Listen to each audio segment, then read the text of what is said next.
Eu costumo dizer que a insônia ela é uma doença autodiagnosticável.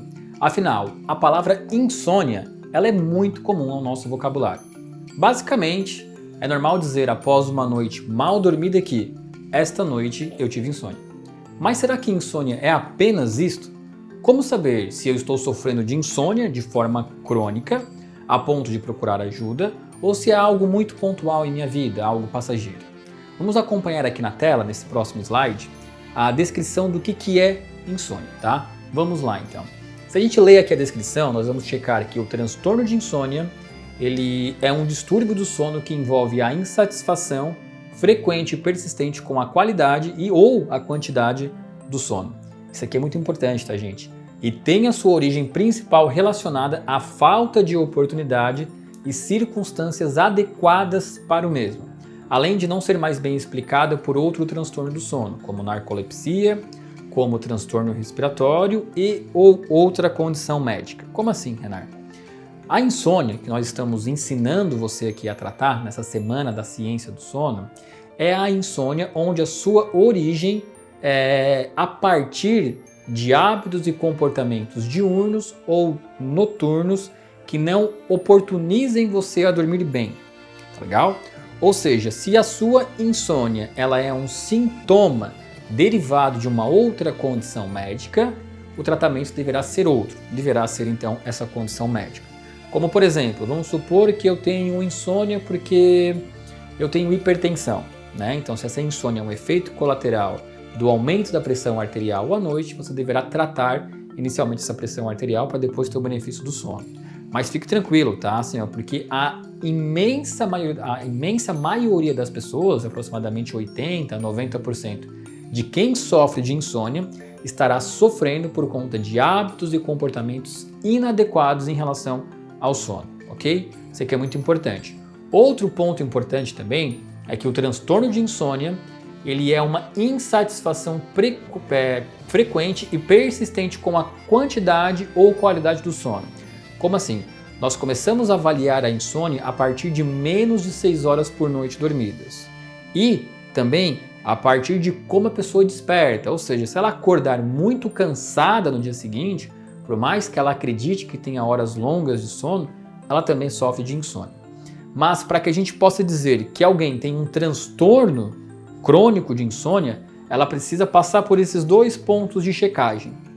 Que quais seriam?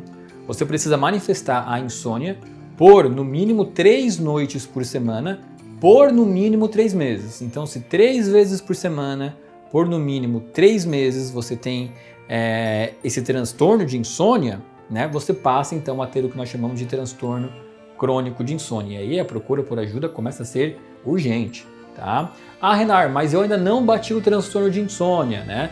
Eu posso procurar ajuda? Claro, melhor até, né, do que deixar evoluir para um transtorno de insônia crônica, tá? Mas isso aqui é importante só para você ter noção do diagnóstico médico. E agora aqui, nós podemos ter basicamente 3 tipos de insônia.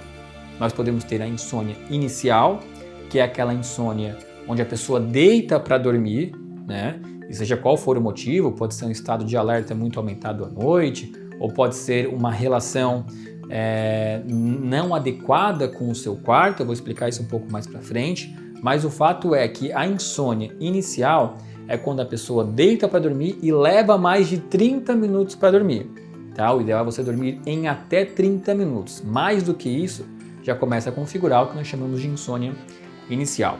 A insônia intermediária, o que é? É aquela insônia onde a pessoa vai ter muitos despertares noturnos, lembra lá da primeira aula? Né? É normal você ter até 3 despertares noturnos por noite, porém você deve retornar ao sono em 20 minutos ou menos. Então se você tem muitos despertares noturnos e leva mais de 20 minutos para voltar a dormir, fique atento porque você pode estar sofrendo de insônia intermediária. E por fim, a insônia terminal, que é aquela onde você acorda muito distante do seu horário adequado de despertar.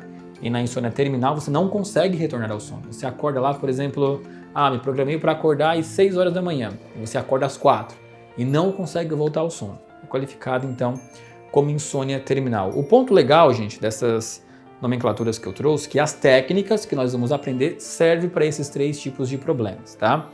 Agora aqui na próxima lâmina, nós vamos aprender os fatores que regulam o sono, tá legal?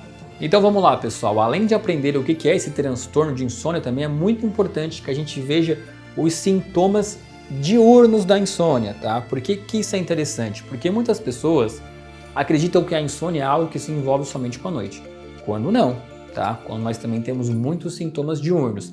Aqui nós temos os principais, mas podemos ter muitos mais sintomas, tá?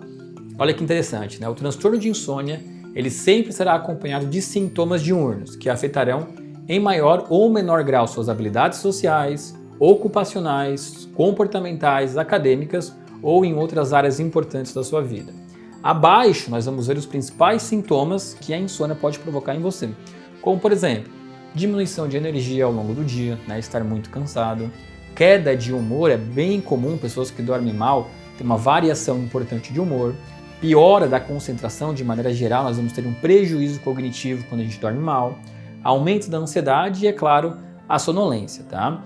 Então, quando a gente pensa em insônia, nós também precisamos checar os sintomas diurnos, tá? Aí agora sim, na próxima lâmina, nós vamos aprender os fatores que regulam o sono.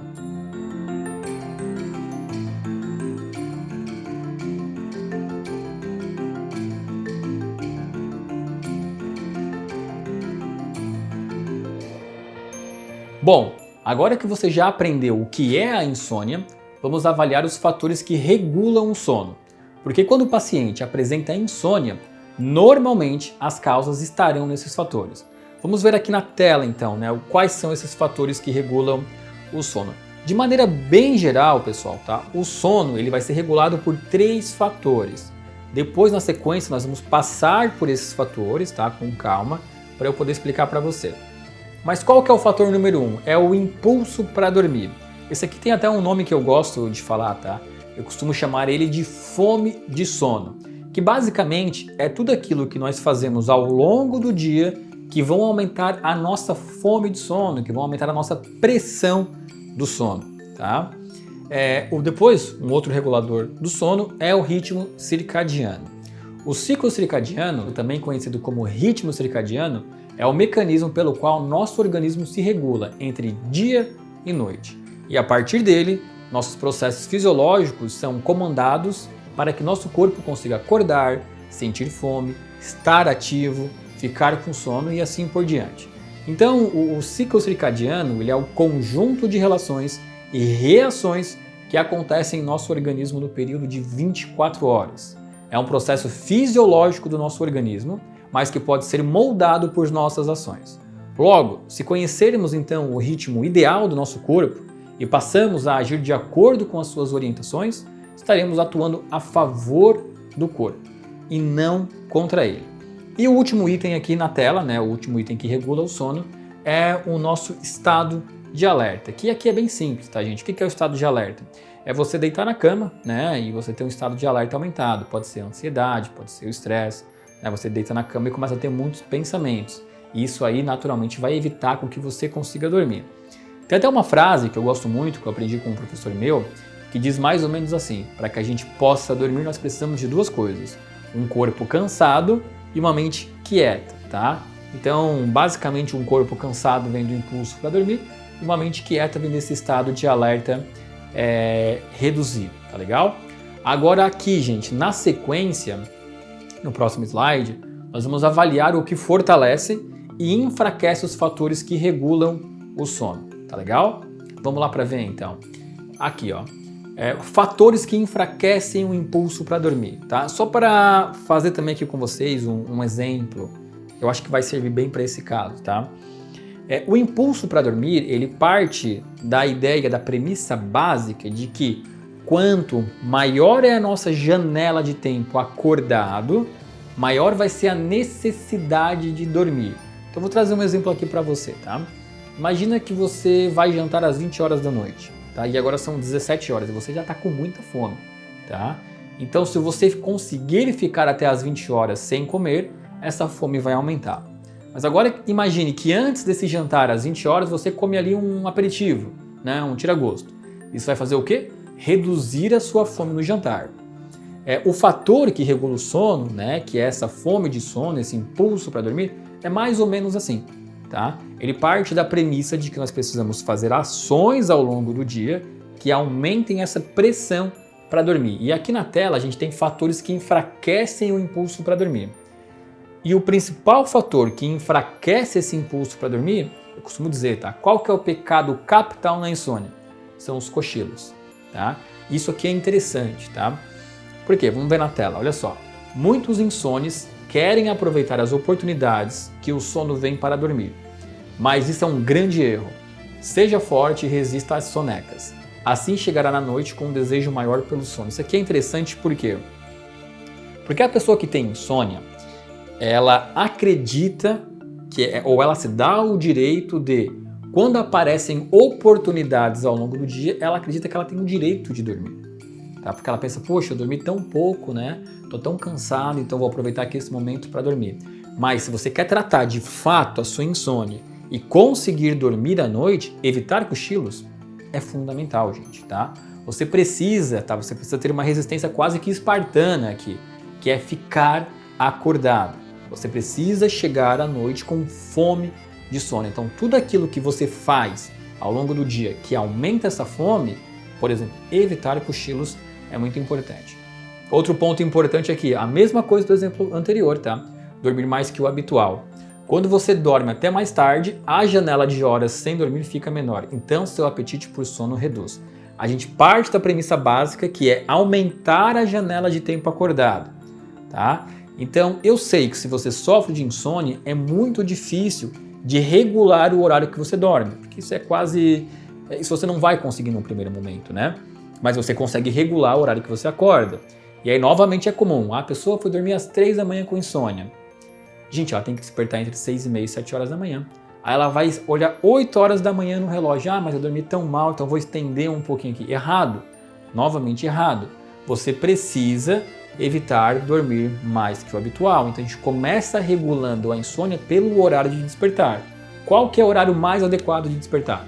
Entre 6h30 e 7h30 da manhã. O ideal ali é às 6h30 às 7 horas, tá? Então, nossa, mas eu tô com muito sono, Renário. Eu preciso dormir um pouco mais. Resistência espartana. Se sinta como se você fosse um soldado em um campo de concentração. Se você não levar a sério essas informações, você jamais vai conseguir dormir com qualidade. Então se esforce para não dormir mais que o habitual. Por mais que isso sinta dor, né, doa no seu corpo, você precisa ser resistente. Aumentar a janela de tempo acordado, tá? E aqui é algo muito básico, né? Evitar consumir cafeína ou outros alimentos ou bebidas energéticas, café, refrigerantes, energéticos. São alimentos ou bebidas estimulantes, tá? Vão fazer com que você consiga suportar mais tempo acordado e aí isso vai evitar com que você durma, tá? Então não são bacanas. Evite isso, você precisa suportar o maior tempo de janela acordado naturalmente. Na próxima lâmina, a gente vai ver agora o contrário, né? Então o que a gente pode fazer para aumentar esse impulso para dormir? O que a gente pode fazer? A gente pode não cochilar ou tirar sonecas, novamente, teria que grifar isso aqui, né? Não tirem cochilos, não tirem sonecas, ok? Isso aqui, gente, ó, ser ativo durante o dia. A pessoa que tem insônia, ela tem uma crença errada sobre o que ela pode e não pode fazer, tá? Muitas pessoas que possuem insônia, elas deixam de se exercitar, elas deixam de socializar-se, não que deixam de trabalhar, né? Mas muitas vezes trabalham menos, porque elas partem da premissa básica de que eu dormi pouco, então estou cansado, preciso poupar minha energia, quando é o contrário, você precisa gastar mais energia, tá? Então, praticar atividade física vai aumentar o seu impulso para dormir. Socializar-se, quantas pessoas com insônia recusam convites para sair com amigos, para se divertir? Não faça isso, aceite esses convites. Vá socializar, você vai gastar mais energia e vai ter mais fome de sono. Trabalhar é muito importante, né? Se dedicar ao trabalho. Renário, eu não consigo me exercitar, não tenho tempo. Arranje um tempo, tá? Não consigo. Pense em ir caminhando para o trabalho. 15, 20, 25 minutos por dia de caminhada já começa a ser um início, tá? Se você quer tratar a insônia, resistência espartana, comece a cuidar disso. E aqui, esse aqui é um pouco mais complexo, né? Que é a privação do sono também aumenta o impulso para dormir. Nossa, Renan, mas parece um pouco paradoxal, né? Eu quero dormir porque eu tenho sono e você está falando para eu não dormir. Exato. tá? O que é a privação do sono? É você aguentar o máximo de tempo acordado e ir de fato para a cama só quando estiver sonolento ou com muito sono. Aqui tem um dado curioso, tá? As pesquisas mostram que pessoas que sofrem de insônia passam mais tempo na cama do que pessoas que não têm insônia. Por quê? Porque ela fica tentando ativamente dormir, tá? Então, quando você se priva do sono, você passa mais tempo acordado. Como assim, Renato? Vamos supor que eu sei que eu tenho insônia, eu sei que eu costumo dormir lá pela 1h da manhã, tá? Então assim, ó, vai pra cama 1h da manhã, fica acordado das 6 a 1h da manhã, tá? Isso aqui é um pouco mais perigoso, porque pessoas com depressão ou bipolaridade não é indicado que façam isso sem a supervisão de um médico, mas se você não tem esses transtornos, tentar isso aqui é muito importante, ir pra cama somente com extrema sonolência, tá? E aqui, basicamente um completa o outro, né? Não passar muito tempo na cama. A cama ela tem que ser um local sagrado para duas coisas: relação sexual e sono. Tudo que não envolver isso, sala, cozinha, outro ambiente, tá? O nosso cérebro, gente, tá? O cérebro humano ele aprende por pareamento. Quanto mais você repete alguma coisa, mais ele aprende. Então, se você começa a usar a cama para ver televisão ou usar celular, ele vai associar a cama como um local de não sono, mas sim de usar celular e ver televisão. Então, a cama, sono, cama é para dormir, beleza? Agora no próximo slide aqui, nós vamos ver os fatores que enfraquecem o ritmo circadiano, que é aquele ciclo de 24 horas, né, do que acontece ao longo do nosso dia, beleza? O que enfraquece nosso ritmo circadiano, então? Padrões irregulares de sono. Basicamente o que eu falei no slide anterior, mas isso aqui é muito importante. Dormir e acordar em horários diferentes prejudica a nossa percepção de escuridão e iluminação. Os dois fatores que regulam o ritmo circadiano é luz e escuridão. Se você novamente acorda muito tarde, você perde horas preciosas de sol. Então, o seu ritmo circadiano ele vai ser jogado algumas horas para frente. Então, defina horário para acordar, horário para dormir. Horário para acordar preferencialmente até 7h30 da manhã, tá? Tempo de refeição irregular. Novamente aqui, ó. A alimentação é acompanhada também da digestão, que é um processo biológico complexo e que envolve a liberação de hormônios e mudanças no foco de distribuição de energia pelo corpo. Se tem uma coisa que o nosso corpo adora é previsibilidade. Quando nós temos previsibilidade das nossas ações, nós diminuímos o estado de alerta e aumentamos o poder do ritmo circadiano. Então, previsibilidade. Hora para acordar, hora para fazer atividade física, hora para trabalhar, hora para se alimentar, hora para dormir. Nossa, Renato, que vida chata. Não é, tá? Não esqueçam o que eu falei. Se você tem um problema na sua vida, como a insônia, se você não adquirir essa resistência espartana, esquece. Você não vai conseguir se tratar. Então, coloca isso em prática. Isso aqui, gente, tá? Já tratei pacientes meus somente com essa dica, tá? Eu vou dizer por quê. Exposição à luz irregular. A incidência de luzes, artificiais ou não, prejudicam a liberação de hormônios, como a melatonina. Nós vamos ter uma aula somente de melatonina, tá? Para o seu organismo liberar a melatonina, que é o hormônio que sinaliza o seu corpo que está na hora de dormir, a sua retina precisa ter uma percepção de que as luzes estão baixas, tá? Principalmente precisa ter a percepção de que existem ou luzes amarelas ou escuridão. Eu vejo muitas pessoas com insônia estando na sua casa com luzes brancas muito acesas ou com telas muito expostas ao seu rosto. Isso prejudica a liberação de melatonina e naturalmente prejudica a sua percepção do que é dia e noite e enfraquece o ritmo circadiano. Então cuidado com a exposição de luzes inadequadas, tá? O que seria uma luz adequada, Renato? Luz de velas, uma luz levemente amarelada, tá? Isso vai facilitar bastante o seu ritmo circadiano. E o jet lag, né? Isso aqui ele é mais esporádico, mais fugaz, não é algo que a gente leve tão a sério, mas claro, né? A mudança de fuso horário prejudica imensamente o seu ritmo circadiano. Agora na próxima lâmina, vamos ver o contrário, né? Então, o que fazer para aumentar, para melhorar o meu ritmo circadiano? Bom, o que fazer? Acordar todos os dias no mesmo horário. Detalhe, inclusive fins de semana e feriados. Gente, importantíssimo. E aqui, ó, mesmo quando não dormiu bem na noite anterior, novamente, a pessoa com insônia, ela acredita, a gente não sabe por quê, que ela tem o direito de dormir até mais tarde. Quando não, se você quer tratar a sua insônia, você precisa de 30 a 90 dias ser quase como se fosse um soldado no campo de batalha, levar isso a sério, tá? Levar isso a sério. Então, feriado, fim de semana, dormir mal, mesmo assim, tá lá 6h30 da manhã eu tenho que acordar. Você precisa ajustar o seu relógio biológico. Isso aqui, tratei paciente com isso aqui também já, tá?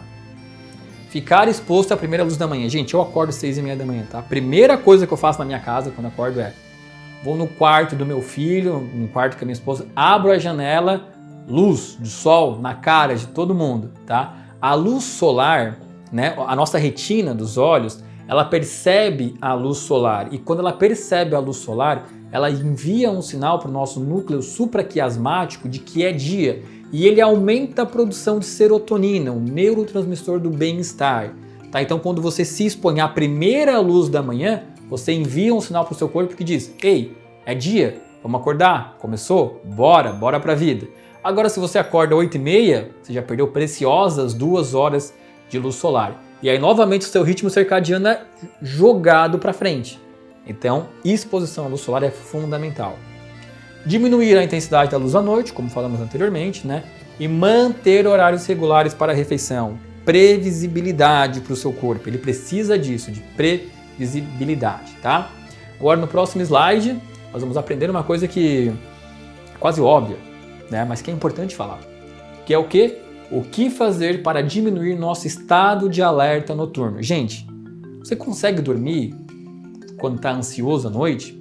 Quando está muito excitado à noite? Não consegue, né? Porque o corpo dormir ele tem que estar relaxado, tem que baixar a rotação ali, tá? Então, um estado de alerta elevado prejudica o sono.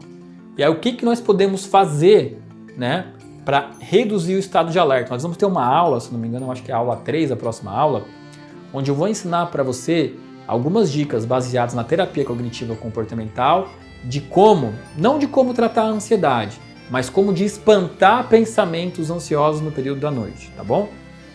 Aqui de forma básica. O que fazer? Reduza o esforço para dormir. Nós vamos ver isso mais para frente, tá? Isso aqui é interessante, gente, porque é engraçado, né? Quando a gente sofre de insônia, a nossa mente fica confusa. A pessoa que tem insônia, ela deita para dormir e ela fica assim, eu preciso dormir, preciso dormir, preciso dormir. Só que se você tenta ativamente dormir, você está ficando mais ansioso e indo ao contrário do relaxamento. Né? Então, por isso que a gente diz, vá para a cama só quando estiver com sono. Se você for para a cama aflito ou sem sono, você vai tentar ativamente dormir e não vai conseguir dormir, infelizmente. Né? Isso aqui, ó, né? O que eu posso fazer para diminuir o estado de alerta? Envolver-se em uma tarefa levemente competitiva, tá? Levemente competitiva e monótona. Como assim? Vou pegar um exemplo. Sabe quando você está dirigindo numa estrada longa e reta, né? Você fica lá dirigindo por 5 minutos, de repente você começa a piscar os olhos. Por quê? Porque dirigir em uma estrada longa e reta é uma atividade comum para você, ao qual você já tem domínio e é extremamente monótono, não tem curvas, então você começa o quê? A ficar sonolento. Então, atividades levemente competitivas à noite induzem o sono, como, por exemplo, ler um livro de uma atividade do qual eu já domino. Isso aí é muito, muito legal, tá? Um jogo de caça-palavras são atividades levemente competitivas, porém ao qual você já está habituado. Então, é uma tarefa monótona e aí, por consequência, começa a trazer o sono. Manter a cama apenas para dormir e atividade sexual. Né? O nosso cérebro aprende por pareamento, como eu já falei. Precisamos deixar cama para dormir e atividade sexual. Desafiar pensamentos catastróficos. Vamos aprender isso mais à frente, tá? É muito comum o paciente com insônia, ele transformar a sua insônia numa catástrofe e começar a acreditar que tudo o que acontece de ruim na sua vida é por causa da insônia. Isso aí é uma extrapolação do pensamento lógico. Nós precisamos quebrar esse pensamento catastrófico. Vamos aprender isso também. Práticas de relaxamento, aí é um pouco mais óbvio, né? Yoga, alongamento, meditação, exercícios de respiração, acalmam o coração, acalmam a mente, faz com que você consiga dormir mais facilmente. E a atividade física, né, gente? Quando você faz atividade física, você libera neurotransmissores que relaxam o corpo. E a atividade física, ela é uma forma de tirar o problema do seu foco, né? Isso aí também auxilia na redução do sono. Agora aqui no próximo slide, vamos comentar sobre isso daqui a pouquinho, tá? Mas o que a gente observou com esses fatores, então, né? A gente sabe que quando esses 3 fatores eles estão bem alinhados, nós começamos a quebrar, então, o ciclo vicioso da insônia. que nada mais é do que a perpetuação de hábitos e comportamentos e pensamentos negativos em relação ao sono. Então, da mesma forma que quando um desses fatores está quebrado, a pessoa já entende que sua insônia não tem mais jeito, já perde a motivação para tentar rearranjar seus hábitos, saiba que a tentativa de ajuste de um desses fatores pode, quase como um efeito em cascata, melhorar todos os outros fatores que regulam o sono, né? Então, o sono de qualidade ele é baseado em comportamentos que levam a um bom sono, que é um impulso para dormir, ele é baseado num ritmo circadiano adequado, ele é baseado na redução do estado de alerta. Quando isso está bem organizado, a gente quebra o ciclo vicioso da insônia, tá? E, gente, pode parecer difícil, tá? Mas na próxima lâmina, nós vamos ver o quê? Que quando a gente pode continuar passando, nós vamos ver então que quando a gente faz pequenas mudanças em uma dessas áreas da nossa vida, você começa a quebrar o ciclo da insônia, porque cada componente do ciclo afeta os outros, tá? Então, pode parecer muitas informações, mas comece por aquilo que você acha que é mais prejudicial para você. E quando você regula isso, dentro de um efeito cascata, você começa a regular esses outros fatores e começa a melhorar a qualidade do sono. Bom, pessoal, essa foi a nossa aula 02 da ciência do sono e agora eu aguardo você na nossa aula 03.